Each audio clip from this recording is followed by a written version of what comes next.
un patient va s'écrouler. Alors, soit le patient s'écroule d'un coup par terre, soit il va peut-être ressentir une douleur à la poitrine ou une sensation de malaise. En tout cas, il s'écroule par terre et je le trouve au sol. La première question que je me pose, c'est qu'est-ce qui se passe? Il va falloir reconnaître l'arrêt cardiaque. Donc la victime, je l'appelle, je la stimule, elle ne me répond pas, elle est inconsciente. La deuxième chose, c'est qu'il va falloir vérifier si elle respire ou pas. Pour ça, je vais me pencher sur le visage du patient, je mets sa tête en arrière pour libérer les voies aériennes et ça me permet de regarder si sa poitrine se soulève, si je sens un souffle sur mon visage. Si le patient ne respire pas, elle est inconsciente, il est inconscient, il ne respire pas, c'est un arrêt cardiaque. Parfois, juste une petite remarque, on peut avoir l'impression que le patient va avoir une respiration complètement bizarre qui vient de très loin, comme un râle. Donc à ce moment-là, ce n'est pas une respiration efficace, ça s'appelle un gasp et on va également commencer les manœuvres de réanimation. Donc là, il ne respire pas, on est en arrêt cardiaque, on fait quoi? Alors la première chose à faire, c'est alerter les secours.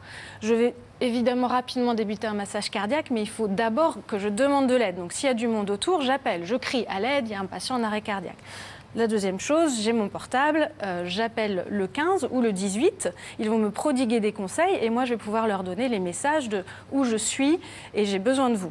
Alors avec les nouvelles technologies, tant mieux, il y a des haut-parleurs, donc ça peut être très bien de faire le 15, de mettre en haut-parleur et moi ça va me permettre déjà de commencer les gestes de premier secours. Vous n'avez pas pris le pouls pour voir si la circulation existait encore? Non, on ne prend plus le pouls, c'est un geste qui est fait par ceux qui savent le faire. Il suffit de savoir que la personne est inconsciente et ne respire pas pour définir que c'est un arrêt cardiaque. Il n'y a plus besoin de prendre le pouls. Donc là, on a appelé le 15, le 18. On a appelé le 15, on attend les secours. Masser. On va commencer le massage cardiaque. Le massage cardiaque, c'est des compressions thoraciques. Donc la technique du massage cardiaque est très importante. Et là, évidemment, ça fait peur, on a peur, mais il faut se dire que si on ne fait rien, le patient n'a pas de chance de survivre. Donc on va essayer de faire au mieux, mais il ne faut pas hésiter à faire, même si on ne le fait pas parfaitement.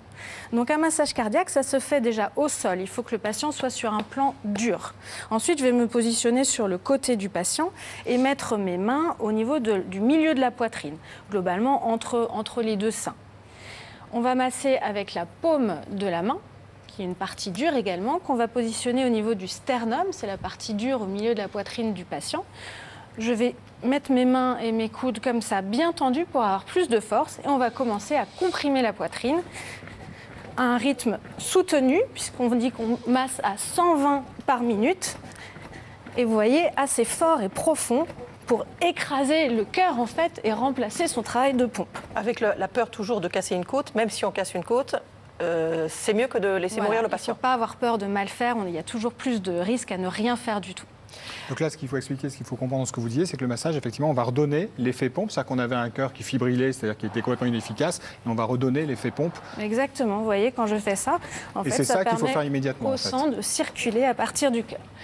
Donc c'est très fatigant, faut le dire, mais ça peut permettre de sauver le patient. S'il y a quelqu'un qui est à côté de moi, si je fatigue, évidemment, on se relaie jusqu'à l'arrivée des secours. Jusqu'à l'arrivée des secours. Et ce qui est important, c'est qu'il ne faut jamais interrompre le massage cardiaque jusqu'à ce que les secours n'arrivent. Et on passe au défibrillateur. C'est qu'on continue à masser, c'est que moi, là, je vais continuer à masser pendant que vous allez installer. Régis, est-ce que tu veux bien prendre mon relais? Donc, la troisième solution la troisième aide dans le cadre d'un arrêt cardiaque, c'est de trouver un défibrillateur. Donc là, il est arrivé par magie. Mais sinon, pour trouver un défibrillateur, il faut savoir qu'il y en a dans quasiment tous les lieux publics.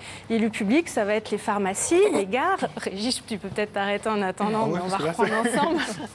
Il y en a dans les lieux publics. Et si vous voulez les repérer, il y a un logo vert où c'est mis DAE, défibrillateur automatisé externe. Il y a une appli qui existe qui s'appelle Stay in Alive pour identifier l'endroit où on peut les trouver aussi. Exactement. Et sinon, le 15 à la régulation peut aussi envoyer quelqu'un chercher à l'adresse qu'il a trouvée lui-même. Le défibrillateur, ça se présente comme ça. C'est un boîtier et tout le monde peut l'utiliser parce que ce boîtier, en fait, quand on l'allume, on tombe sur une petite voix qui va nous guider entièrement. Donc ce boîtier, il est constitué de patchs. On va l'allumer. Si tu veux, Régis, tu vas reprendre le massage. Moi, je vais allumer le défibrillateur et on va l'écouter ensemble. Appliquer les électrodes sur la poitrine nue du patient. Donc ces électrodes, on va les appliquer les électrodes à côté du voyant clignotant. Aux endroits que m'indiquent les schémas, tout simplement. qui sont mis sur les patchs. Pendant ce temps-là, Régis continue le massage. Appliquez les électrodes. Branchez le connecteur. Le connecteur, on va le brancher là où ça s'allume. C'est vraiment très simple. Et ensuite, le principe du défibrillateur, c'est qu'il va faire une analyse. Régis, on s'écarte. Ne pas toucher le patient. À ce moment-là, le boîtier analyse si le cœur est en fibrillation ou pas. Choc recommandé. Là, ça veut dire qu'il y a un choc à recommander. Restez à l'écart du patient. Délivrez le choc. Le petit bouton orange s'allume, tout le monde se met en sécurité, on s'écarte, et moi, je délivre le choc et on va pouvoir reprendre le massage cardiaque. Commencez la RCP. Donc merci Régis. Peut-être qu'on va s'arrêter là. Donc vous voyez, la séquence est assez simple, bon, quand on a l'expérience évidemment, mais le défibrillateur, finalement, il nous dit tout ce qu'il y a à faire. Et si pour les dessins, pour savoir où positionner les patchs, ils sont dessinés sur les patchs eux-mêmes.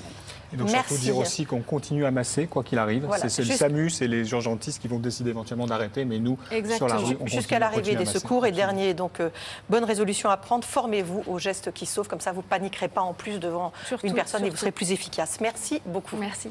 On passe à In Vivo.